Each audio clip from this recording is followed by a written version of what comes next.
Welcome to our show, College Briefing. Today, we're diving into the fascinating world of education as China's billionaires are stepping up to the plate, investing billions to establish universities. Beverage mogul Zhong Shanshan is at the forefront, committing a whopping 40 billion yuan to create Qiantang University, aiming to boost scientific research and nurture top talent. This trend among the super-rich reflects a growing commitment to education in response to the government's push for technological self-sufficiency. In sports news, the Washington Huskies have finally broken their home losing streak with a nail-biting 76-71 victory over Northwestern. Tyler Harris led the charge with 18 points, while Great Osobor made a significant impact with 16 points and 9 rebounds. Despite a tense second half where they nearly lost a 14-point lead, the Huskies regained control just in time. It's a thrilling moment for fans as they gear up for their next match against Ohio State. Lastly, let's talk about the alarming state of civics education in Australia. A recent report revealed that 60% of Year 10 students in NSW failed their civics and citizenship tests, raising concerns about the understanding of democratic processes among the youth. With the federal parliament pushing for mandatory civics lessons, there's a clear call to action to ensure that the next generation is equipped to participate actively in democracy. Please stay tuned for more in-depth coverage. South China Morning Post reports on the ambitious plans of China's wealthiest individuals to establish universities as a means to bolster the nation's technological advancements and educational landscape. Beverage tycoon Zhong Shanshan, for instance, has committed a staggering 40 billion yuan, approximately $5.5 billion to create Qiantang University, which aims to nurture top-tier talent in scientific research and new technologies. This trend is echoed by other billionaires, like Chao Duong and Yuan, who have also founded institutions with substantial financial backing. With a pressing need for skilled professionals in science and technology, these entrepreneur-funded universities are seen as essential to addressing China's industrial challenges and enhancing its global competitiveness. In a thrilling college basketball matchup reported by the Associated Press, Washington managed to secure a hard-fought victory against Northwestern with a final score of 76-71. Tyler Harris led the Huskies with 18 points, while Great Osobor contributed significantly with 16 points and 9 rebounds. Despite a tense second half where Washington lost a 14-point lead, they rallied back to clinch the win, showcasing resilience and teamwork. The game highlighted standout performances from both teams, including Northwestern's Nick Martinelli, who scored 23 points. With this victory, Washington aims to build momentum as they navigate the competitive Big Ten Conference. The Sydney Morning Herald emphasizes the critical need for civics education in Australian schools, highlighting alarming statistics that reveal a significant portion of students lack basic knowledge about their democratic system. With 60% of NSW Year 10 students failing civics tests, the article calls for immediate reforms to integrate mandatory civics lessons into the curriculum.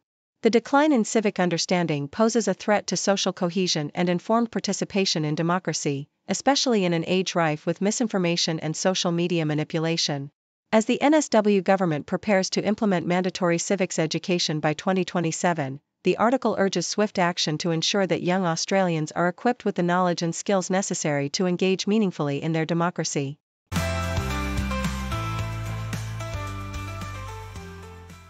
The Sydney Morning Herald highlights the ongoing challenges faced by journalists in accessing government information through the Freedom of Information (FOI) Act.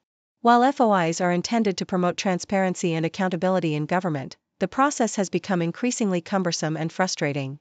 A recent case involving the Australian Competition and Consumer Commission exemplifies this, as a journalist's request was rejected despite being based on the agency's own suggested wording. Furthermore, the Victorian Civil and Administrative Tribunal revealed that many FOI appeals are indefinitely paused due to resource constraints, rendering the information often irrelevant by the time it is released. This situation raises concerns about the potential for government agencies to exploit the system and avoid scrutiny, leaving journalists to navigate a complex and obstructive landscape.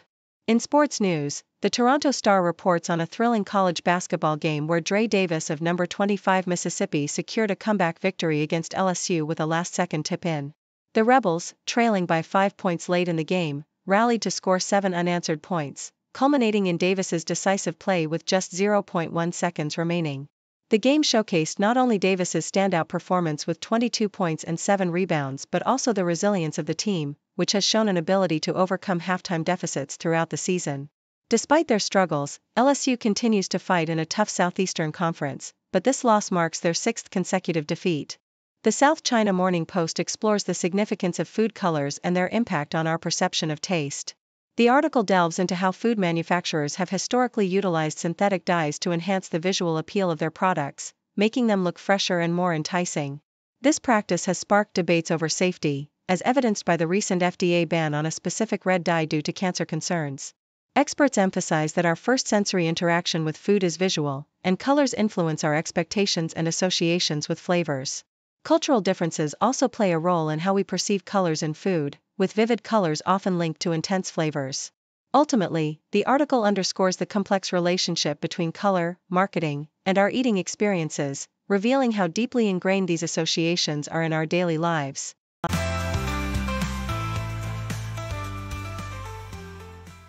Associated Press reports that Devin Barnes led UTEP to a thrilling 66-63 victory over New Mexico State, scoring 18 points, with a notable performance at the free throw line where he made 9 of 11 attempts.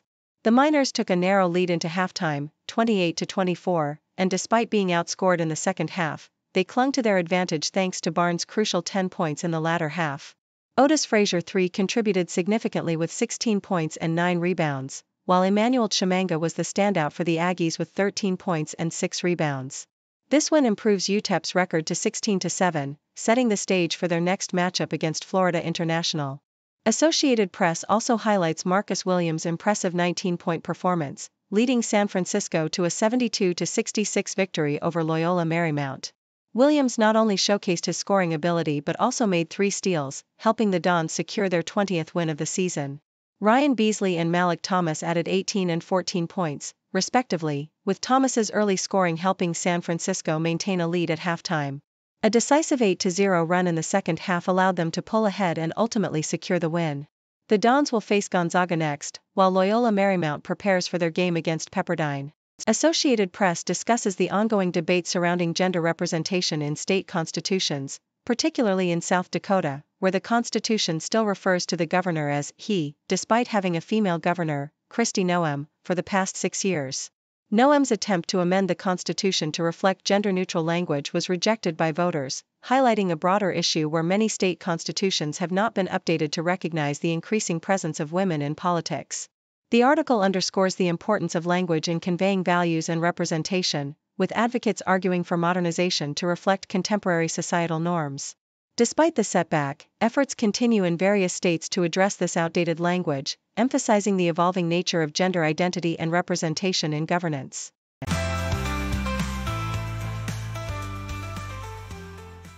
Associated Press reports that House Republicans are considering drastic changes to higher education funding, including new taxes on college scholarships and a significant increase in taxes on university endowments. These proposals emerge as part of an effort to offset the costs of extending tax cuts from President Donald Trump's first term. Advocates in the education sector express alarm, highlighting that these measures could lead to increased financial burdens for students and families. The suggested overhaul also includes cutting student loan repayment plans like the SAVE plan, which currently helps borrowers making under a certain income avoid payments. The potential changes could have far-reaching implications for students' access to education and financial stability. Associated Press highlights Hawaii's unique climate, which positions it as the rainbow capital of the world. The state's combination of sunshine, brief rain showers, and clean air creates ideal conditions for rainbows, making them a common and beloved symbol of island life. Local culture embraces these vibrant arcs, with rainbows appearing on public transport, buildings, and even sports team names. For many, rainbows represent hope and new beginnings, as expressed by Leanne Usher from the Children's Discovery Center. The cultural significance of rainbows extends to native Hawaiian traditions, where they are seen as symbols of divine power and spiritual protection. Despite concerns about climate change potentially affecting rainbow visibility, experts believe Hawaii will continue to see these beautiful phenomena. Associated Press sheds light on the challenges faced by Latino workers as automation and artificial intelligence increasingly reshape the job market. Many Latino workers, who are predominantly employed in sectors vulnerable to automation, lack the digital skills necessary to adapt to these changes. A report from UCLA reveals that 2.3 million Latinos in California are at risk of job displacement due to automation. Individuals like Valerie Gills, who lost her job to technology, illustrate the urgent need for retraining and upskilling initiatives. Organizations are stepping up to provide apprenticeships and training programs aimed at equipping Latino workers with the skills required for the evolving job landscape. As the demand for digital proficiency grows, efforts to bridge the digital divide become critical for ensuring economic mobility within the Latino community.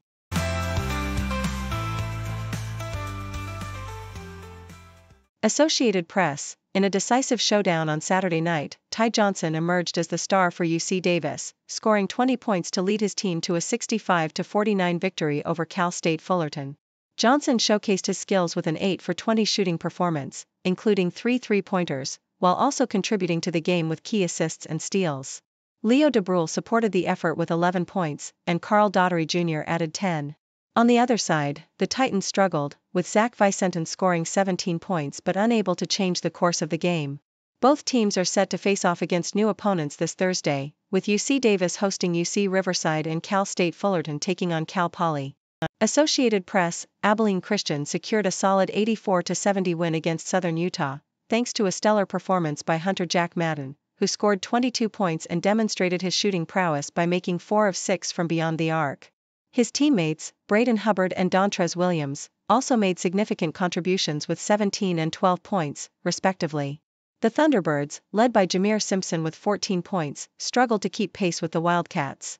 Both teams are preparing for their next matchups on Thursday, with Abilene Christian hosting Seattle University and Southern Utah playing against Utah Tech. Associated Press. Duke's Cooper Flagg faced a challenging game against Clemson, battling through illness and cramping during a 77-71 loss that ended the Blue Devils' 16-game winning streak. Despite a rocky start, Flagg managed to score 18 points, including crucial three-pointers late in the game, but a slip during a pivotal moment resulted in a key turnover. Coach John Shire acknowledged the need to alleviate some pressure from Flagg, emphasizing the importance of getting him back to peak health. Meanwhile, Clemson celebrated a significant victory, with Victor Locken leading the charge with 22 points, demonstrating resilience following a tough prior loss. The win not only boosted their confidence heading into the Atlantic Coast Conference tournament but also showcased the grit that Coach Brad Brownell often praises.